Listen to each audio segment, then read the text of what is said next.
우리에게 주시는 하나님의 말씀은 신명기 26장 8절과 9절을 우리 함께 보시겠습니다. 신명기 26장 8절과 9절을 다 같이 한 목소리로 합독하겠습니다. 시작. 여호와께서 강한 손과 편팔과 큰 위엄과 이적과 기사로 우리를 애굽에서 인도하여 내시고 이곳으로 인도하사 이 땅 곧 젖과 꿀이 흐르는 땅을 주셨나이다. 아멘. 할렐루야. 오늘 예배에 오신 모든 분들을 예수님의 이름으로 환영하고 축복합니다. 옆에 있는 분들과 인사하겠습니다. 사랑합니다. 시간이 이렇게 빨라서 어느덧 오곡백과가 익어 결실을 맺는 계절이 돌아왔습니다. 우리가 농사는 짓지 않지만은 그러나 한 해 동안 씨를 뿌리고 가꾸어서 풍성한 수확을 거두어 이 마음에 풍족함이 넘치는 농부의 마음처럼 지난 한 해 동안 베풀어 주신 그 하나님의 은혜에 감사하면서 기쁨으로 즐거움으로 하나님 앞에 예배 드릴 수 있는 모든 성도님들이 다 되시기를 예수님의 이름으로 축복합니다.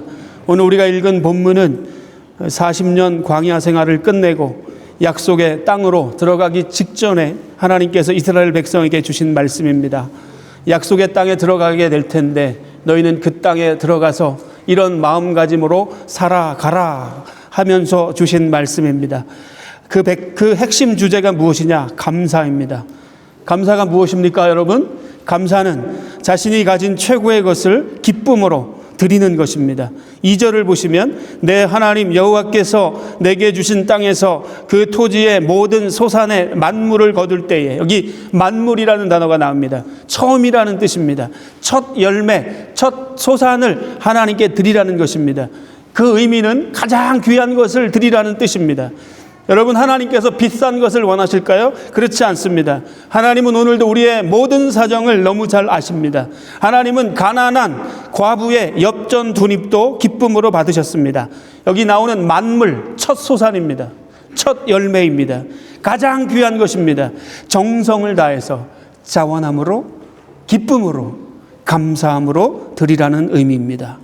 기쁨 없이 대충 드리는 감사, 해치우는 예배가 아니라, 오늘도 남의 눈을 의식해서 가식적으로 드리는 것이 아니라 최고의 것을 기쁨으로, 감사함으로, 자원함으로 드리는 것, 이것이 예배의 본질이다. 오늘 하나님께서는 기쁨으로, 자원함으로 드리는 예배를 받으시는 줄로 믿습니다. 여기에 예배 드리는 모든 성도님들이 다 이 마음으로 하나님 앞에 나아갔으면 좋겠습니다. 1절을 보겠습니다. 강조되는 것이 있습니다. 1절을 보실까요? 내 하나님 여호와께서 내게 기업으로 주어 차지하게 하실 땅에, 여기 보시면 내게 기업으로 주어 차지하게 하실 땅, 하나님께서 주신 것이 강조되고 있습니다. 하나님이 주신 것입니다. 너희가 소유한 것들, 땅과 그 땅의 소산물들, 너희가 노력해서 얻은 것 같지만 그것은 너희의 노력의 산물이 아니라 하나님이 주신 선물임을 인정하는 것입니다. 오늘도 우리가 동일합니다. 우리가 하나님께 드린다고 생각하면 아까운 생각이 들지만, 그러나 여러분, 내가 가진 모든 것이 다 하나님의 것이다 라고 인정할 때 그것을 떼어서 조금 하나님께 드리는 것, 기쁨으로, 감사함으로 드릴 수 있는 것입니다. 11절 보실까요? 11절. 내 하나님 여호와께서 너와 내 집에 주신 복, 너와 내 집에 주신 복이라는 말씀이 나오고 있습니다.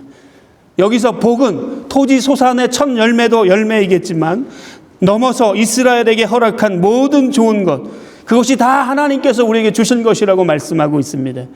우리가 복이라고 느끼지 못할 때, 그것이 정말 은혜임에도 불구하고 느끼지 못하며 살 때가 얼마나 많은지 모릅니다. 영적으로 우리가 철이 들어가면서 우리가 당연하게 생각했던 것들이 너무나 감사한 하나님의 은혜인 것을 조금씩 깨닫고 알아가게 될 때가 있습니다. 11절에 보시면 너와 내 집에 복으로 말미암아, 너와 내 집에 주신 복에 주목해 보시기 바랍니다. 하나님은 나 개인에게 복을 주시는 하나님이시기도 하지만 우리 가문에, 우리 가정에 복을 주시는 하나님이십니다. 그래서 믿음의 가문에 속하고 믿음의 가문을 이루어가는 것이 중요한 것입니다. 저는 우리 막내가 장가 갈 때, 에녹이가 장가를 가게 될 때 믿음의 집안으로 장가 들기를 원합니다. 아멘이십니까?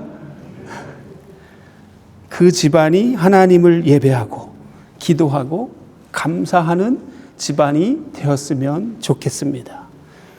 너와 내 집에 주신 복을 카운팅해 보시기 바랍니다. 그리고 여러분, 그것을 끄집어내서 감사해 보시기 바랍니다. 감사는 내게 주신 모든 것이 하나님이 주셨다고 인정하는 것, 이것이 감사의 기본입니다.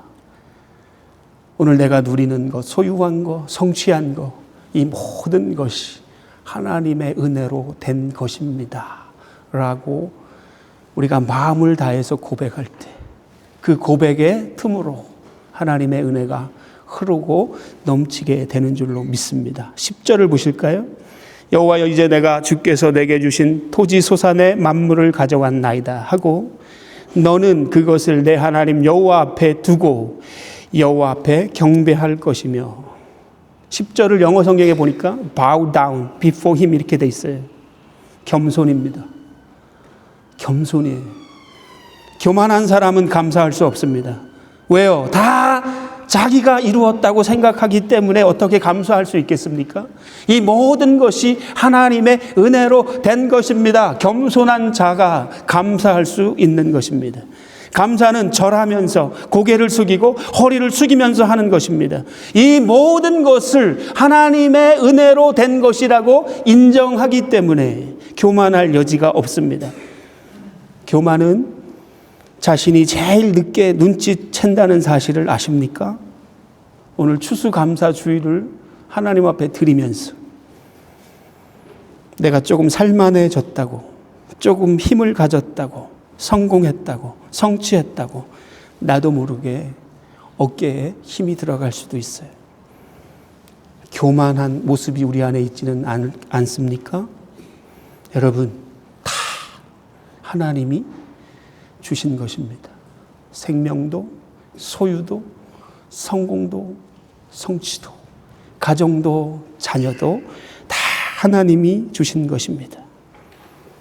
겸손한 사람에게 하나님은 감사의 고백을 할 수 있도록 인도하시는 것입니다. 시편 100편 4절, 감사함으로 그 문에 들어가며 찬송함으로 그 궁전에 들어가서 그에게 감사하며 그 이름을 송축할지어다. 예배는 감사로 여는 것입니다. 찬송도 감사로, 기도도 감사로 여는 것입니다. 시편 50편 23절, 감사로 제사를 드리는 자가 나를 영화롭게 하나니 그의 행위를 옳게 하는 자에게 내가 하나님의 구원을 보이리라 약속하셨습니다.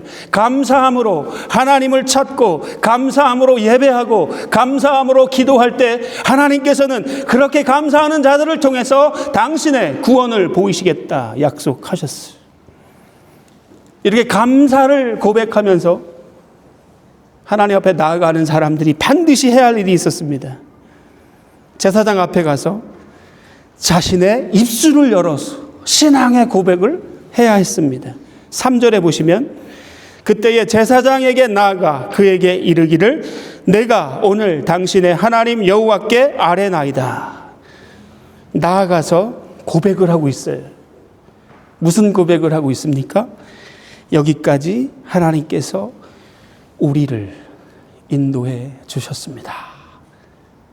제물을 드리고 그 사람은 반드시 제사장 앞에 나가서 자기의 입술로 감사의 내용을 고백하게 하셨습니다. 너의 은혜, 너의 입을 열어서 감사로 하나님 앞에 고백하라는 의미입니다. 제가 루마니아 단기 선교 첫 번째 갔을 때 그 땅의 아이들, 그 땅에 정말 어린 아이들이 제 마음에, 제 눈에 쏙 들어왔습니다. 열악한 환경, 깨어진 가정, 소망 없는 미래, 그들이 살아가는 모습을 보면서 한쪽에 너무 가슴이 아프고 저도 눌리고 이 절망을 느끼고 돌아왔습니다. 그때 저는 꿈을 꾸었습니다. 언젠가 우리 교회가 성장하면 우리 아이들과 함께 하나님을 예배하고 교제하면서 예수 그리스도의 사랑을 전하고 함께 그 사랑을 나누고 누렸으면 좋겠다는 마음의 소원을 품었습니다. 그리고 지난 3차 때 우리 중고등부 친구들이 많이 지원을 해 주었습니다. 결과적으로 우리는 선교를 갔지만 그곳에서 감사를 회복하고 돌아왔습니다. 하나같이 우리는 고백하지 않을 수 없었습니다. 당연하다고 생각했던 것들에 너무 익숙해져서 그것이 하나님의 은혜인 것을 놓치고 있었던 것들이 얼마나 많이 있었는지를 다시 한번 새롭게 깨닫게 되었습니다. 학교에 다닐 수 있는 거, 안락한 집에 있는 거, 깨끗한 화장실을 사용할 수 있는 거, 엄마 아빠가 있는 거, 사랑하는 자녀들이 있는 거, 가정이 있는 거, 나라가 있고 나라가 이만큼 부강할 수 있는 거, 공동체가 있다는 거. 이게 당연한 것인 줄 알았지만 당연하지 않다는 사실을 우리가 보고 돌아왔어요. 그러면서 잃어버린 감사를 회복하는 시간이 되었습니다. 여러분, 오늘 우리가 당연한 것들, 그것은 누군가에게는 너무나 간절한 소원이고 꿈일 수도 있습니다. 오늘 우리가 당연하게 여기는 것들, 그것이 없다고 생각해 보십시오. 오늘 우리가 누리고 있는 것들이 다 그냥 있는 것이 아닙니다. 하나하나가 다 하나님의 은혜로 주어진 것입니다. 감사의 제목은 그렇게 거창한 것이 아닙니다.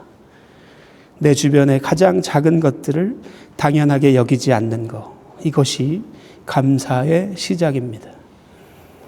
다시 한번 3절을 보실까요? 첫 소출을 하나님께 드리며 반드시 제사장 앞에서 너의 감사의 내용을 너의 입술로 고백하라고 말씀하십니다. 여러분, 감사한 것이 있으십니까? 여러분의 입술을 열어서 고백해 보십시오. 시는 쓰여지기 전까지 시가 아니고 사랑은 표현하기 전까지 사랑이 아닙니다. 하나님에게 구체적으로 정말 감사한 것을 여러분의 입술을 열어서 표현해 보십시오. 고백해 보십시오. 정말 여러분 옆에 있는 지체들에게, 자녀들에게, 부모님에게, 성도들에게 감사의 내용을 입술을 열어서 표현하고 고백해 보십시오. 형용사를 넣어서 적어도 한 문장으로 감사를 표현해 보십시오. 당신 때문에 저는 너무 감사합니다. 집사님 때문에 너무나 감사합니다. 남편이 있음에 감사하십시오. 바가지 긁는 아내가 있음에 감사하십시오. 사랑스러운 자녀들을 허락하신 하나님께 감사하십시오. 자녀들은 엄마 아빠를 허락하신 부모님께 감사하십시오. 교회 공동체를 허락하심에 감사하십시오. 우리 교회 유력한 장로님 4분이 계심에 감사하십시오. 5분의 권사님과 함께 신앙생활 할 수 있음에 감사하십시오. 집사님들, 선교사님, 전도사님에게 감사하십시오. 그들 한 분 한 분이 다 나를 향하신 하나님의 선물이었음을 고백하며 감사하십시오. 감사로 표현하고 고백할 때 그 고백을 통해서 하나님께서 은혜가 흐르게 하시는 줄로 믿습니다. 잃어버린 감사를 회복하십시오. 그렇다면 어떤 신앙의 고백을 구체적으로 하고 있는 것일까요? 감사하는 구체적인 신앙 고백의 내용은 무엇입니까? 하나님께서 내 인생 가운데 어떻게 일하셨는지를 구체적으로 고백하는 것입니다. 하나님과 함께 걸어온 자신의 인생을 영적으로 믿음으로 해석하는 것입니다. 여러분, 인생의 뒤를 돌아보십시오. 인생의 스토리만 있고 하나님은 없다면 그것은 그냥 신세 한탄이고 자기 넋두리에 불과할 뿐입니다. 자기 인생의 스토리와 하나님의 개입이 만날 때, 그것이 내 입술로 고백될 때, 그것은 신앙의 고백이 되는 것입니다. 사랑하는 성도 여러분, 신앙생활은 해석의 문제입니다. 이 신앙의 생생한 고백이 있어야 내 인생이 해석되는 거예요. 하나님의 큰 관점 아래서 내 인생을 다시 바라보며 해석할 때 내 인생이 해석될 수 있는 것입니다.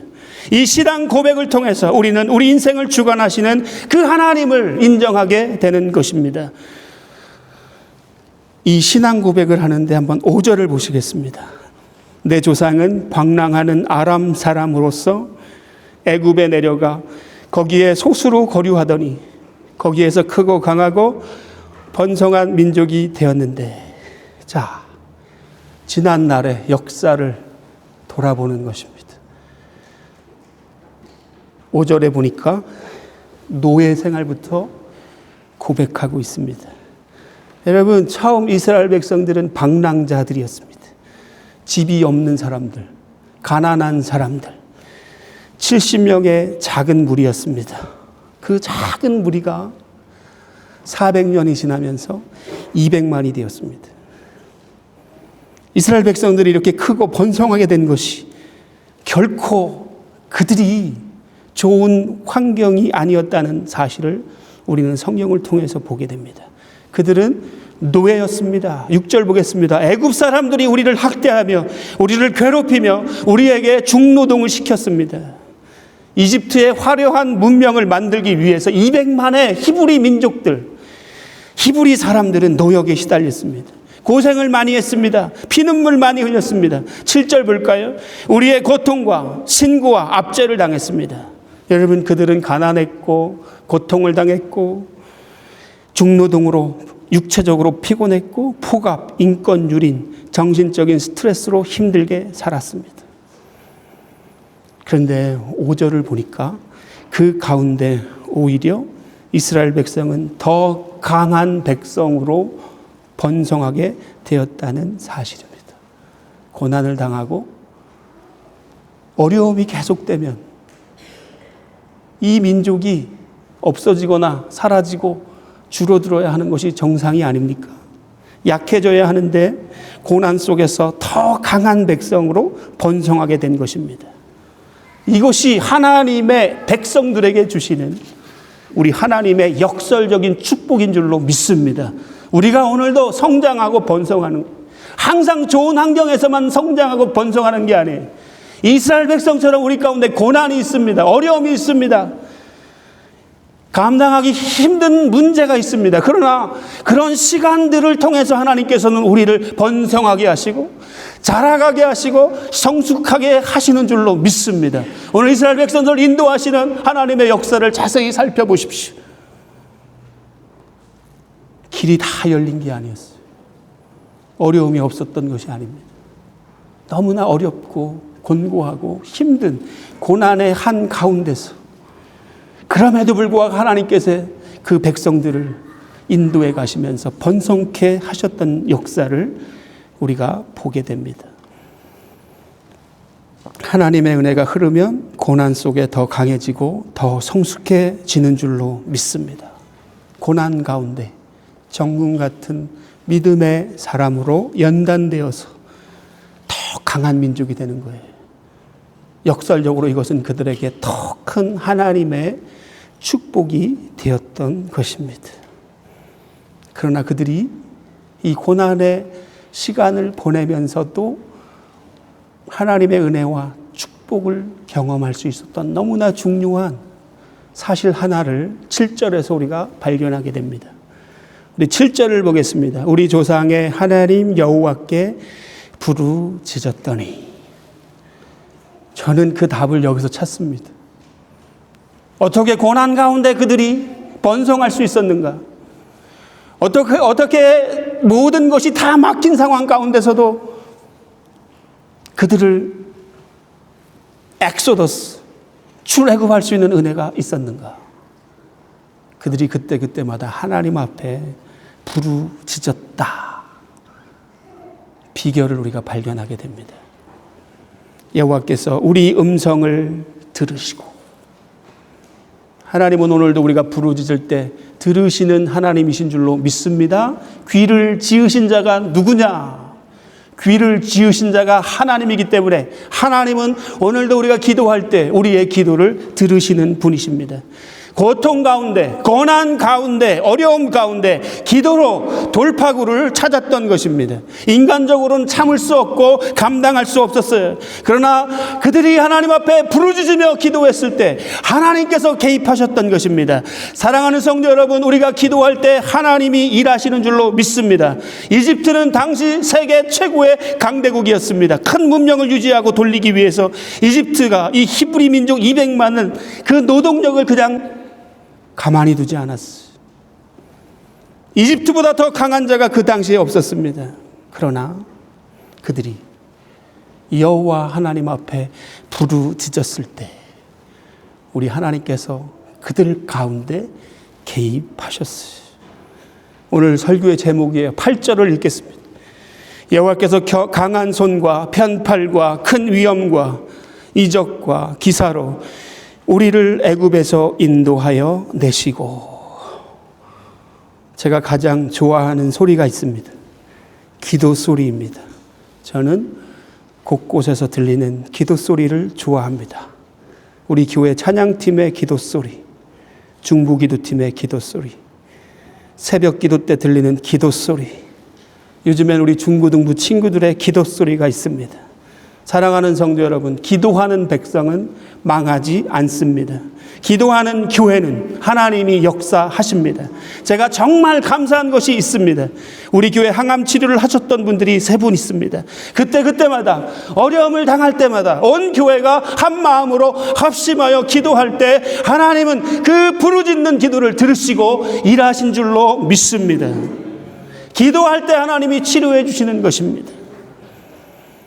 2절 보겠습니다. 내 하나님 여호와께 그의 이름을 두시려고 택하신 곳으로 그것을 가지고 가라고 말씀하십니다. 이것은 약속의 땅에서 예배를 드리는 곳입니다. 성전, 내 이름을 둔 곳, 내 마음이 있는 곳. 이것은 앞으로 성전을 의미하는 지정하신 성전이라는 뜻입니다. 우리 시대로 쉽게 말하면 교회입니다. 교회는 은혜를 체험한 사람들이 감사의 마음을 가지고 함께 하나님을 예배하며 감사하는 감사의 자리입니다. 중요한 것은 함께라는 것이, 함께가 중요한 것입니다. 혼자는 축제를 열 수 없습니다. 축제는 함께 하는 것입니다. 그래서 살아있는 교회는 눈물과 감격과 기쁨이 있습니다. 현실이 팍팍하고 힘들고 어려운데 교회에 나와서 그 하나님의 은혜 안에서 함께 하나님을 예배할 때, 하나님의 성령의 기름이 부어질 때 우리의 영혼이 살아나고 우리의 영혼이 춤을 추는 역사가 일어나는 것입니다. 이스라엘 백성들이 제사장 앞에 나가서 예배하며 신앙 고백을 할 때 항상 주어는 나가 아니라 우리였습니다. 우리가 함께 기도했습니다. 함께 응답을 받았습니다. 함께 예배를 드렸습니다. 함께 서로 사랑하면서 감사했습니다. 여러분, 함께하는 것입니다. 오늘 우리가 함께 추수감사절의 절기를 지키고 있는 것입니다. 한 몸 된 공동체가 하나님 앞에 자원함으로 기뻐하며 예배드릴 때 이곳에 하나님의 영이 충만하게 임하여 죽었던 영혼들이 살아나게 되는 것입니다. 말씀을 마치겠습니다. 3절을 보겠습니다. 그때에 제사장에게 나아가 그에게 이르기를. 제사장에게 나아가야 했습니다. 구약시대 이 제사장이 백성과 하나님 사이의 중재자입니다. 신약시대는 이 중보자가 예수 그리스도이십니다. 감사 중에 최고의 감사가 무엇일까요? 죽었던 우리를 살리신 예수 그리스도의 보혈로 구속받은 그 은혜, 이것이 오늘 우리의 최고의 감사의 조건인 줄로 믿습니다. 예수 그리스도의 십자가의 보혈로 하나님의 자녀가 된 이 은혜, 이 복. 여러분, 오늘 우리가 감사주의를 보내면서 하나님 앞에 감사할 것이 잘 보이지 않는 분들이 있을 것입니다. 감사는 영적 전쟁입니다. 오늘 우리가 감사해야 하는 것을 알지만 사단은 끊임없이 불평, 불만 하도록 부추깁니다. 온갖 방법을 다 동원해서 우리가 하나님 앞에 감사하지 못하도록 방해할 때가 얼마나 많이 있습니다. 추수감사주일 보내는 이 시점에 힘들고 짜증나는 일들이 있습니까? 감사할 수 없는 일들이 있습니까? 특별히 내 인생이 여러분의 생각대로 풀리지 않고 있습니까? 그때 감사하고 싶지 않습니다. 답답한 분들이 있으실 것입니다. 기도 응답이 지연되고 있는 분들도 있을 것입니다. 하나님께 섭섭한 분들도 있을 것입니다. 관계가 깨져 힘든 분들도 있을 것입니다. 그래서 감사하기가 너무 힘든 상황에 있는 분들이 있을 것입니다. 인간과 인간 사이의 문제는 이런 상황을 이용해서 사단이 끊임없이 우리와 하나님과의 관계를 이간질하는 것입니다. 그래서 감사의 마음이 다 사라지게 만드는 것입니다. 너의 현실이 이렇게 폭폭한데 무슨 감사야? 여러분 귓가에 오늘 이 음성이 들린다면 나사렛 예수의 이름으로 이겨내시는 여러분이 되시기를 예수님의 이름으로 축복합니다. 예수님의 이름으로, 능력으로. 오늘 우리가 영적 전쟁을 이기지 못하면 오늘 우리는 감사할 수 없는 것입니다. 사단의 충동이 있습니까? 오늘 다시 예수의 이름으로 모든 사단의 권세는 떠나가고 성령의 충만함으로 잃어버린 감사를 회복하는 모든 성도님들이 다 되시기를 예수님의 이름으로 축복합니다. 잃어버린 감사를 회복하시는 여러분이 되시기를 바랍니다. 여러분의 입술로 다시 선포하시기를 바랍니다. 하나님, 구원의 하나님을 찬양하고 감사합니다. 우리에게 이렇게 귀한 지체들을 허락하신 하나님께 감사드립니다. 잃어버린 감사를 회복하여 하나님께 영광을 돌리고 기뻐하며 즐거워하며 오늘 하나님께 영광 돌릴 수 있는 모든 성도님들이 다 되시기를 예수님의 이름으로 축복합니다. 기도하겠습니다. 우리를 불러주신 하나님 감사합니다. 7년 전에 이 교회를 세우시고 오늘날까지 인도하신